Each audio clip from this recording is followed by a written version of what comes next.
జై తెలంగాణ. అందరికీ నమస్కారం. నిన్న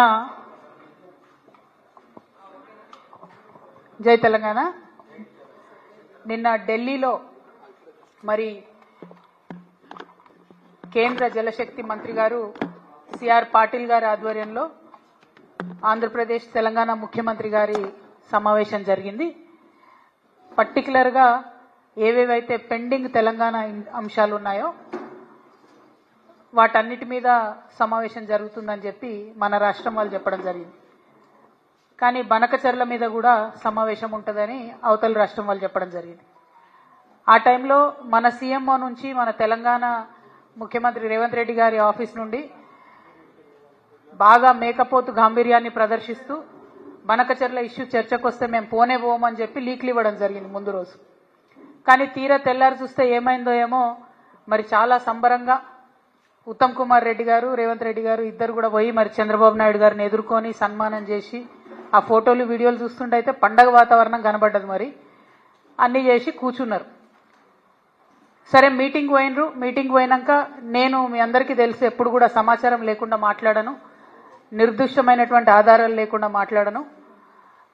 వీళ్ళు మీటింగ్కి పోయినరు, జలశక్తి మీటింగ్కి. మొట్టమొదటి అంశమే ఎజెండాలో బనకచెర్ల జరిగింది. అక్కడ మొట్టమొదటి అంశం బనకచెర్ల ఉంటే కూడా కనీసం పౌరుషం లేకుండా సిగ్గు లేకుండా ముఖ్యమంత్రి గారు మన ఇరిగేషన్ శాఖ మంత్రి గారు మీటింగ్ మొత్తం కూడా కూర్చొని అప్పనంగా గోదావరి జలాలని గిఫ్ట్ లెక్క చంద్రబాబు నాయుడు గారి చేతిలో పెట్టి రిటర్న్ రావడం జరిగింది. ఎంత దారుణం అంటే ఇది. ఈ బనకచెర్ల ప్రాజెక్టు కనుక జరిగితే గోదావరి జలాలలో తెలంగాణ యొక్క హక్కులు శాశ్వతంగా హరించిపోతాయి. ఈ విషయం తెలుసు, ముఖ్యమంత్రి గారికి తెలుసు, ఉత్తమ్ కుమార్ రెడ్డి గారికి తెలుసు. అయినా అటెండ్ అయినరు, అయినా పోయినరు. పోయి ఉల్టా సన్మానాలు చేయించుకొని దండలు వేయించుకొని నీళ్లు అప్పనంగా అప్పచెప్పి వెనక్కి రావడం జరిగింది. నిజంగా ఎంత బాధ అనిపించిందంటే ఆడ చంద్రబాబు నాయుడు గారు సన్మానం చేస్తుంటే ముఖ్యమంత్రి గారి ముఖం ఆనందంతో వెలిగిపోతున్నది. కానీ నాకైతే బలిక బక్రాన్ చూసినట్టు అనిపించింది. కానీ ఇక్కడ బలయ్యేది ఎవరు? తెలంగాణ ప్రజలు. తెలంగాణ ప్రజల యొక్క హక్కులు, గోదావరి నదీ జలాల్లో శాశ్వతంగా హక్కులు కోల్పోతాం. ఇది వాస్తవం, ఇది జరిగింది అక్కడ. ఎందుకంటే ప్రెస్ ఇన్ఫర్మేషన్ బ్యూరో తెలుగులో ఒక ప్రెస్ నోట్ ఇచ్చింది, ఇంగ్లీష్లో ఒక ప్రెస్ నోట్ ఇచ్చింది. మరి వాళ్ళు పర్టికులర్గా చెప్పడం జరిగింది, ఎజెండాలో బనకచెర్ల ఇష్యూ చర్చించినాం, పవర్ పాయింట్ ప్రజెంటేషన్ కూడా ఇచ్చినాం అన్నటువంటి అంశం ప్రెస్ ఇన్ఫర్మేషన్ బ్యూరో చెప్పడం జరిగింది. బయటకు వచ్చి ప్రెస్ మీట్ పెట్టి దారుణంగా మన ముఖ్యమంత్రి గారు బుకాయిస్తున్నాడు. ఆయన బొంకుతున్నాడు. అరే జరగనే లేదు, వాళ్ళు అడిగితే కదా మేము కట్టేది. ఎంత దారుణం ఇది! ఇంత సిగ్గులేనితనం ఉంటుందా? ఇంత ఘోరం ఉంటుందా? ఇంత అన్యాయం ఉంటుందా? జరిగింది వాస్తవంగా. అక్కడ అంతమంది సీనియర్ ఆంధ్ర ఇంజనీర్లు ఉన్నారు, ఇక్కడ సీనియర్ తెలంగాణ ఇంజనీర్లు ఉన్నారు. జరుగుతున్నటువంటి నష్టమేంది? మీరు ప్రదర్శిస్తున్నటువంటి వైఖరేంది? ఇంత నాన్ సీరియస్గా ఉండేటటువంటి ముఖ్యమంత్రికి నిజంగా మన రాష్ట్రాన్ని పరిపాలన చేసే హక్కే లేదు.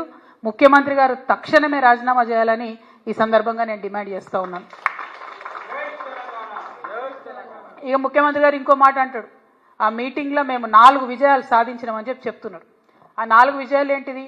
ఒకటి, టెలిమెట్రీకి సంబంధించినటువంటి ఇన్స్ట్రుమెంట్స్ మేము ఇన్స్టాల్ చేస్తామన్నారు.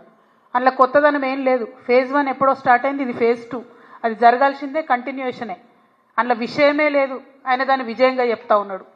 అదేవిధంగా ఇంకొక మాట, ఇక్కడ కృష్ణా రివర్ మేనేజ్మెంట్ బోర్డు విజయవాడలో పెట్టాలని కొత్తగా నిర్ణయం అయిందని చెప్తుండ్రు. అందులో కూడా కొత్త నిర్ణయం ఏం లేదు. అది విభజన చట్టంలో ఉన్నటువంటి హామీయే. గోదావరి మేనేజ్మెంట్ బోర్డు హైదరాబాద్లో ఉంటే కృష్ణా రివర్ మేనేజ్మెంట్ బోర్డు ఆంధ్రాలో ఉంటుంది. అందులో పెద్ద విషయం ఏం లేదు, కొత్తది లేదు, ఈయన సాధించింది కూడా ఏం లేదు. ఇక శ్రీశైలం రిపేర్లు, మన భూభాగంలో ఉన్నటువంటి నాగార్జున సాగర్ని మనం రిపేర్ చేయాలి, వాళ్ళ భూభాగంలో ఉన్నటువంటి శ్రీశైలంను వాళ్ళు రిపేర్ చేయాలి. అది కూడా విభజన చట్టంలో ఉన్నటువంటిదే. కూడా ఈయన కొత్తగా సాధించింది లేదు, తెచ్చింది లేదు. దాన్ని కూడా మా విజయమని చెప్తా ఉన్నారు. ఇక 4వది ఆఫీసర్స్ కమిటీ. ఇది కూడా కొత్త విషయం కాదు. ఇదివరకు కూడా ఇదే నదుల అనుసంధానం విషయం జరిగినప్పుడు ఇప్పుడు కూడా ఆఫీసర్స్ కమిటీ వేసిరు, ఇప్పుడు కూడా ఆఫీసర్స్ కమిటీ వేసిరు. ఇప్పుడు ఆఫీసర్స్ కమిటీలో తెలంగాణ అంశాలన్నిటితో పాటు తెలంగాణకు తీవ్రంగా నష్టం చేసేటటువంటి బనకచెర్లను కూడా యాడ్ చేసిండ్రు. అది ఈయన అక్కడ దగ్గరుండి కూర్చొని చూసి సంతకం పెట్టి ఇక్కడికి వచ్చిండ్రు. అదొకటే కొత్తదనం, అదొకటే ఆయన సాధించుకొచ్చిన విజయం. తెలంగాణ ప్రజల హక్కులన్నింటినీ చంద్రబాబు నాయుడు గారి కాళ్ళ దగ్గర తాకట్టు పెట్టి రావడం తప్పితే ఈ మొత్తం అంశంలో రేవంత్ రెడ్డి గారు సాధించినటువంటి విజయం అనేదే లేదు. ఇవాళ నేను ఆంధ్ర ప్రాంత ప్రజలకు కూడా అప్పీల్ చేస్తా ఉన్నాను. ఈ బనకచెర్ల ప్రాజెక్టు వల్ల ఆంధ్ర ప్రాంత ప్రజలకు లాభం లేదు. ఆల్రెడీ నీళ్ళు వస్తున్నటువంటి ఆయకట్టుకు మళ్ళీ నీళ్ళు ఇచ్చేటటువంటి ఒక ప్రాజెక్టు డిజైన్ చేసిరు తప్పితే ఇందులో కొత్తదనం లేదు. ఆంధ్రప్రదేశ్లో ఇప్పటికీ కూడా నీళ్లు రానటువంటి ప్రాంతాలకు నీళ్లు రావాలని మీ సోదరుగా నేను కోరుకుంటున్నాను. కానీ ఈ ప్రాజెక్టు బనకచెర్ల ప్రాజెక్టు ఒక కుట్రపూరితమైనటువంటి ప్రాజెక్టు, కాంట్రాక్టర్ల కోసం కడుతున్నటువంటి ప్రాజెక్టు, దాంట్లోంచి వచ్చేటటువంటి కమిషన్ల కోసం కడుతున్నటువంటి ప్రాజెక్టు. ఇవాళ నేను సవాల్ చేస్తా ఉన్నాను, ఖచ్చితంగా ఇదే ప్రాజెక్టు మెగా కృష్ణారెడ్డి గారికే ఇవ్వడం జరుగుతుంది. మళ్ళీ మెగా ఇంజనీరింగ్ కంపెనీ నుండి తనకొచ్చేటటువంటి వాటా కోసం మన భవిష్యత్తుని గోదావరి నది జలాల వాటాను మొత్తం కూడా తాకట్టు పెట్టి మన ముఖ్యమంత్రి రేవంత్ రెడ్డి గారు హైదరాబాద్ రావడం జరిగింది. మీరు చూడండి, ఇది జరగకపోతే రేపు ఈ ప్రాజెక్టు మెగా ఇంజనీరింగ్కి ఇవ్వకపోతే మీరు చూడండి. ఎందుకంటే దీని వెనుక జరుగుతున్నటువంటి కుట్ర అవగాహన ఉన్నటువంటి వ్యక్తిగా నేను చెప్తా ఉన్నాను. ఖచ్చితంగా రేపు ఇదే జరగబోతా ఉంది. ముఖ్యమంత్రి గారు అక్కడికి పోయింది మెగా కంపెనీ కోసం. మెగా కంపెనీలో 85,000 కోట్ల ప్రాజెక్టులో ఆయనకు వచ్చేటటువంటి వాటా కోసం పోయింది తప్ప ఇంకో దానికి పోలే. ఇంకొక మాట, central water commission, Godavari river management board, Polavaram project authority ఇవన్నీ కూడా Banakacherla project pre feasibility report అని ఉంటే దాన్ని రిజెక్ట్ చేసినాయి. అయినా ఎందుకు పోయినరు, అయినా ఎందుకు కూర్చున్నారు?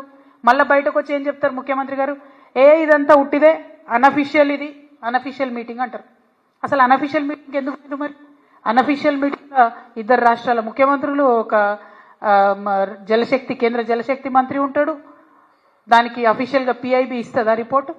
అంటే అఫీషియల్గానో అనఫీషియల్గానో మొత్తానికైతే చంద్రబాబు నాయుడు గారి ఎజెండా ఇంప్లిమెంట్ చేయడానికి పోయినరు తప్పితే ఇంకోటి కాదు అన్న విషయం ఇవాళ తెలంగాణ ప్రజలందరూ కూడా గమనించుకోవాలి. ఈయన చంద్రబాబు నాయుడు గారికి సద్ది మోస్తున్నాడు, తెలంగాణ బిడ్డలనేమో ఎండబెట్టేటటువంటి ప్రయత్నం చేస్తున్నాడు. ఈ వైఖరిని మేము తీవ్రంగా విమర్శిస్తూ ఉన్నాం. మేము తెలంగాణ జాగృతి నుండి మీ అందరికీ తెలుసు, ఇదివరకు ఉమ్మడి ఆంధ్ర రాష్ట్రంలో ఉన్నప్పుడు కూడా పోలవరం ప్రాజెక్టు మీద న్యాయ పోరాటం చేసినాం. ఇవాళ మేము చూస్తున్నాం, కాంగ్రెస్ పార్టీ తెలంగాణను ఫెయిల్ చేస్తున్నది. భారతీయ జనతా పార్టీ అయితే మాటనే మాట్లాడతలేదు. అందుకనే మాలాంటి సంస్థలు ఇప్పుడు ముందుకు రావాల్సినటువంటి అవసరం ఉన్నది. తెలంగాణ జాగృతి నుండి న్యాయ పోరాటం చేస్తాం. తప్పకుండా బనకచెర్ల ప్రాజెక్టును ఆపి తీరుతామని కూడా ఈ సందర్భంగా మేము తెలియజేస్తా ఉన్నాము. మరి తెలంగాణకు అన్యాయం జరుగుతుంటే మేకపోతు గాంభీర్యం ప్రదర్శించి ప్రజల్ని మోసం చేస్తున్నటువంటి ముఖ్యమంత్రి గారు ఖచ్చితంగా నేను రిజైన్ చేయాలని చెప్పి కోరుతా ఉన్నాను. అదేవిధంగా నేను ఇంకొక డిమాండ్ కూడా చేస్తున్నా. 21వ తారీఖు నుంచి పార్లమెంటు ప్రారంభమవుతా ఉన్నది. ఈ పార్లమెంటు సమావేశాలలో ఖచ్చితంగా అఖిల పక్షాన్ని తీసుకొని ముఖ్యమంత్రి గారు ఢిల్లీకి పోవాలి. ఒకటి బీసీ బిల్లు విషయం, 2 బనకచెర్ల విషయం, 2 కూడా సాధించుకొని రావాలని చెప్పి ముఖ్యమంత్రి గారిని నేను డిమాండ్ చేస్తా ఉన్నాను. మళ్ళొక్కసారి ఆంధ్ర ప్రజలకు, ఆంధ్ర ప్రాంత ప్రజలకు కూడా నేను రిక్వెస్ట్ చేస్తున్నా, ఇది కాంట్రాక్టర్ల కోసం, అవినీతి కోసం కట్టేటటువంటి ప్రాజెక్టు తప్పితే ప్రజా ప్రయోజనాల కోసం కట్టే ప్రాజెక్టు కాదు. మా ప్రాంతమైనటువంటి తుపాకులగూడెం నుంచి నదుల అనుసంధానం జరిగితే తెలంగాణ ప్రాంత ప్రజలు కూడా బాగుంటారు, ఆంధ్ర ప్రాంత ప్రజలకు కూడా వచ్చేటటువంటి హక్కుభుక్తమైనటువంటి నీళ్ళన్నీ కూడా వస్తాయి. కాబట్టి ఈ విషయంలో ఆంధ్ర ప్రాంత మేధావులు, ప్రజలు కూడా ఆలోచించాలని చెప్పి, పునరాలోచించాలని చెప్పి చంద్రబాబు నాయుడు గారిని కూడా నేను రిక్వెస్ట్ చేస్తూ, తక్షణమే బనకచెర్ల ప్రాజెక్టు ఆపాలే. ఆపకపోతే మాత్రం మేము న్యాయ పోరాటం చేస్తాం. ఈ దేశంలో న్యాయ వ్యవస్థ మీద మాకు నమ్మకం ఉన్నది. మా ముఖ్యమంత్రి యొక్క అచేతన స్థితికి మేము చాలా బాధపడతా ఉన్నాం. ఆయన తక్షణమే రాజీనామా చేస్తే ఈ రాష్ట్రానికి మంచిదని కూడా మేము కోరుతా ఉన్నాం. Thank you. జై తెలంగాణ, జై జాగృతి.